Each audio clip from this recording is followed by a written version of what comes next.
నమస్తే, నేను డాక్టర్ హరీష్ తెనేటి. శ్రీ సూర్య త్రిచక్ర సాధనలో 3 చక్రాలలో మూలాధార చక్రానికి సంబంధించిన కొన్ని క్యారెక్టరైజేషనల్ ప్రాబ్లమ్స్ గురించి మాట్లాడుకుంటున్నాం. ఇలా ఉండడం వల్ల మూలాధార చక్రం అనే ఒక గొప్ప అద్భుతమైన ఎనర్జీ సెంటర్ని మనం దానిపైన ఏదో కప్పేసినట్టుగా, అంత మురికి చేరిపోయినట్టుగా, కదలకుండా మన లైఫ్లోకి ఏ ఎక్స్పీరియన్స్ రాకుండా ఉండిపోతుంది. అందుకని మూలాధారం చక్రానికి సంబంధించి జంతు స్వభావము నుంచి మానవ స్వభావంలోకి రావడానికి ఏం చెయ్యాలి అని ఆలోచిస్తున్నాం. జనరల్గా బయట చూడండి, జంతు స్వభావాన్ని ప్రేరేపిస్తారు. ఇట్లుండాలరా, అట్లుండాలరా, కనీసం మందు తాగకపోతే, సిగరెట్ తాగకపోతే నువ్వేం మగాడివిరా, కనీసం ఇట్లా ఎంజాయ్ చేయకపోతే లైఫ్ ఏంట్రా, ఈ టైప్లో మనని మూలాధార చక్రం యొక్క ఎక్స్పీరియన్స్ని కూడా ఎంజాయ్ చేయనివ్వకుండా ఆపే శత్రువులు చాలామంది ఉంటారు. వాళ్ళకి తెలియదు, కానీ వాళ్ళు చేస్తూ ఉంటారు. దీనివల్ల మన లోపల జంతు స్వభావం, జంతు ప్రవృత్తి పెరిగి మన లోపల మానవ స్వభావం తగ్గిపోతూ ఉంటుంది. మానవులకి మూలాధారం బేసిస్ అయితే, జంతు స్వభావంలో జంతువులకి మూలాధారం హయ్యెస్ట్ చక్రగా చెప్తారు. అటు ఇటు పేర్లు మారిన మ్యాటర్ అదే. అయితే ఈ మూలాధార చక్రం యొక్క జంతు స్వభావం మన లోపల రాగానే 4 రకాలుగా మనకు ప్రాబ్లమ్స్ అవుతాయి. ఓకే, 4 విషయాల మీద మనం తిరుగుతూ ఉన్నామంటే ఎక్కడో మూలాధారం వీక్ ఉంది. 4 విషయాల గురించి తిరుగుతూ ఉంటాం. ఒకటి ఫస్ట్ వచ్చేసి ఫీడింగ్. తిండి కోసం పరుగులు పరుగులు పరుగులు పరుగులు తీస్తుంటాం. లైక్ ఎనీ యానిమల్, ఏ జంతువైనా, ఎలక కూడా దాని చిన్న హోల్ నుంచి బయటకు వచ్చి ఎక్కడైనా ఫుడ్ దొరికితే తీసుకుని మళ్ళీ టక్కడక లోపలికి వెళ్ళిపోతుంది. మనం కూడా అంతే, పొద్దున్నే లేచి ఆఫీసులకు వెళ్ళి సంపాదించుకుని మళ్ళీ గూట్లోకి వస్తాం. అంటే చెప్పడానికి చాలా బియర్డ్గా ఉన్న మ్యాటర్ అదే. తిండి కోసం బ్రతుకుతూ బ్రతుకుతూ బ్రతుకుతూ బ్రతుకుతూ బ్రతుకుతూ నిజమైన మనలోని మానవ శక్తిని జనరేట్ చేసుకోలేకపోవడం, ఫుడ్ కోసం పాకులాడడం, అదేదో ప్రాపర్టీ వస్తుంది సెటిల్ అయిపోతా, ఇదేదో అవుతుంది సెటిల్ అయిపోతా, అదేదో డబ్బులు వస్తాయి సెటిల్, ఇంకొక వ్యాపారం చేసేస్తే సెటిల్ అయిపోతా. ఈ టైప్లో మూలాధారానికి సంబంధించిన కప్పేసేది ఎప్పుడూ తిండి లేనట్టుగా ఫీడింగ్ కోసం పరుగులు తీస్తూ, ఫీడింగ్ అంటే ఓన్లీ నోట్లోకి వెళ్ళే ఫీడింగే కాదు, మనము నార్మల్గా చెప్పుకున్నట్టు బట్టలు కానీ, ఉండే ప్లేస్ కానీ, తినేది కానీ, ఈ 3కి సంబంధించిన ఫుడ్ అండ్ స్లీప్ లేకుండా, ఫుడ్ కోసమే ప్రయత్నము చేస్తున్నా ఫుడ్ తినలేని పరిస్థితి అంటే మూలాధారం వీక్. అంటే బాగా సంపాదిస్తే, కొంతమంది చూడండి పెద్ద కోటీశ్వరులు ఉంటారు, మనకి ఏది సరిగ్గా తినలేడు. సాల్ట్ వేస్తే బీపీ వచ్చేస్తుంది, స్వీట్ తింటే షుగర్ వచ్చేస్తుంది. మూలాధారం వీక్. మూలాధారం వీక్ ఉండడం వల్ల ఎంత సంపాదించినా తినలేని, ఫుడ్ అండ్ స్లీప్, నిద్రలేని పరిస్థితిలో ఉంటారు. మూలాధారం వీక్. వాళ్ళకి యోగము ద్వారా ఏ పరిస్థితిలోనూ కూడా ఫుడ్ని ఎంజాయ్ చేయలేడు. కొంచెం తినగానే అసిడిటీ, కొంచెం ఏదైనా ఆనందంగా ఉన్నాము అనగానే ఏదో రకమైన హెల్త్ ప్రాబ్లమ్స్ వచ్చేస్తాయి. ఫుడ్ అండ్ స్లీప్ లేకపోవడం, 4 F'లుగా చెప్తున్నాను నేను మీకు. ఇది ఫీడింగ్, ఫుడ్కి సంబంధించిన, ఫీడింగ్కి సంబంధించిన ప్రాబ్లం ఉంది అంటే ఖచ్చితంగా మూలాధారం వీక్ ఉంది. ఓకే, నెక్స్ట్ వచ్చేసి ఫైటింగ్ అండ్ ఫ్లీయింగ్ అంటారు. 4 F'లు చెప్తున్నాం మనం. అందులో ఫీడింగ్, ఫైటింగ్, ఫ్లీయింగ్, ఫార్నికేషన్ అంటారు. ఫస్ట్ది ఫీడింగ్, ఫుడ్కి సంబంధించింది చెప్పేశాను మీకు. That food and sleep are important. Food ఏమో నీ శరీరానికి, స్లీప్ ఏమో నీ మానసికానికి కావాల్సిన ఎనర్జీని ఇస్తుంది. ఆ 2 లేని వాడికి మూలాధారం వీక్, ఫీడింగ్.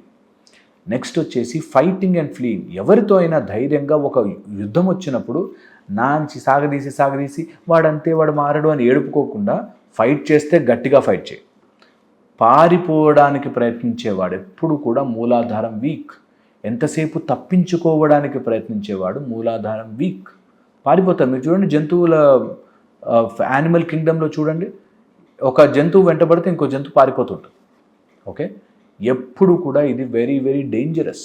ఓకే, ఒక జంతువు ఇంకో జంతువుని తినడానికి వెళుతున్నప్పుడు పారిపోయినట్టుగా మనము సమస్య నుంచి పారిపోతూ ఉంటే, ఊరికే నేను ఇలాగే ఎవరితో చెప్తుంటే, మరి ఒక యానిమల్ ఇంకో యానిమల్తో ఫైట్ చేస్తుంటే వాళ్ళ మూలాధారం స్ట్రాంగ్ ఉందా సార్ అని ఎగ్జాంపుల్గా అర్థం చేసుకోవాలి ఇవన్నీ. ఎందుకంటే కొంచెం ఆ విచక్షణతో, ఓహో దాని ఎగ్జాంపుల్ ఇది అంటే మనము ఏదైనా యుద్ధం వచ్చినప్పుడు పారిపోకుండా ఉండాలి అని అర్థం. దానికి భయపడిపోయి చిన్న సమస్య రాగానే అయ్యో ఎందుకు ఇలా అయిపోయిందని ఈజీ తప్పుడు మార్గాలు వెతికి పారిపోయేవాడు, ఫైటింగ్ చెయ్యలేకుండా ఫ్లీయింగ్ అయ్యేవాడు, పారిపోయేవాడు. యుద్ధం వచ్చినప్పుడు నిలబడలే. నీకు దమ్ము లేదారా అంటారు చూసారా, ఆ దమ్ము మూలాధారం ఇస్తుంది. మూలం బేస్ మీద నీకు అక్కడ దమ్ము లేదారా అంటారు చూసారా, ఆ దమ్ము, ఆ స్ట్రెంగ్త్ మనకి ఫైటింగ్ అండ్ ఫ్లీయింగ్ ద్వారా మనకి తెలిసేది మూలాధారము. చాలా ఇంపార్టెంట్ ఇది అర్థం చేసుకోవాలి. ఓకే, దట్ నేను దేనికి భయపడి ఐ ఫైట్. ఏ సమస్య వచ్చినా నేను యుద్ధం చేస్తా బాస్, న్యాయంగా ధర్మంగా ఫైట్ చేస్తా, ఏమవుతుందో చూద్దాం, ఏం జరుగుతుంది మ్యాక్సిమం చూద్దాం అనే దాంట్లోకి వెళ్ళాలి. అప్పుడు మూలాధారం ఓపెన్ అవ్వడం స్టార్ట్ అవుతుంది మనకి. నెక్స్ట్ వచ్చేసి ఫార్నికేషన్. ఎంతసేపు నా నెక్స్ట్ జనరేషన్ వాళ్ళకి, నా పిల్లల కోసం పరితపించేవాడు.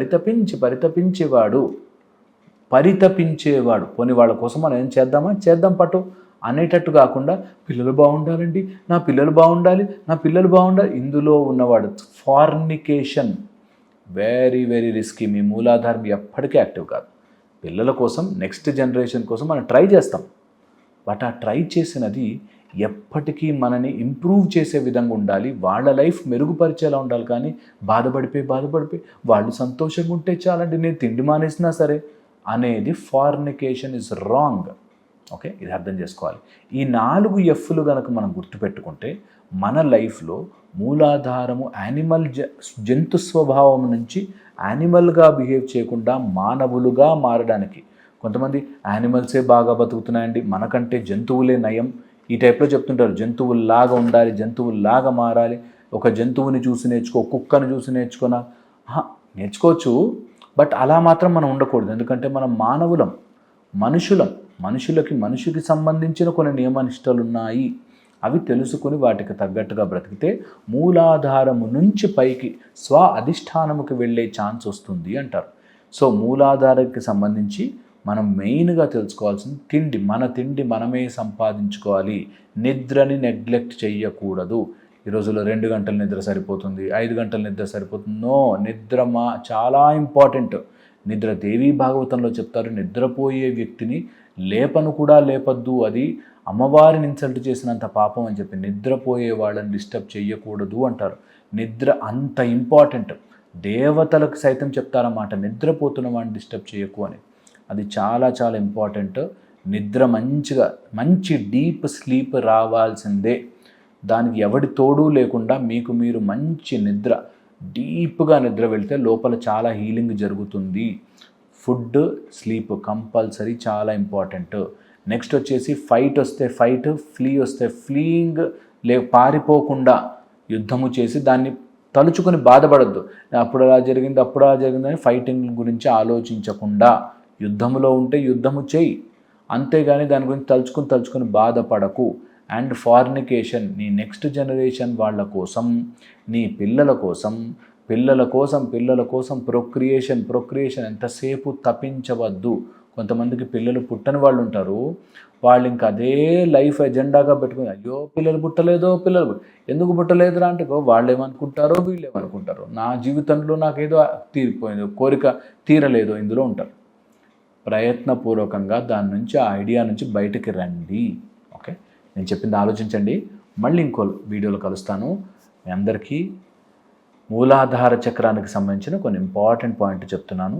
ఇంకా మీరు చదవచ్చు, బోలెడంతుంది మ్యాటర్ అవైలబుల్ ఉంది, కానీ అప్లై చేస్తే మీ లైఫ్లో చాలా బాగుంటుంది. శ్రీ సూర్య త్రిచక్ర సాధన మీకు క్లాస్ రూపంలో ఎలా సాధన చేసుకోవాలో నేర్పిస్తాను, బట్ ఈ బేసిస్ మీకు చాలా చాలా హెల్ప్ చేస్తుంది. నేను చెప్పింది ఆలోచిస్తారనుకుంటున్నాను. మళ్ళీ ఇంకో వీడియోలో కలుస్తాను. Thank you so much.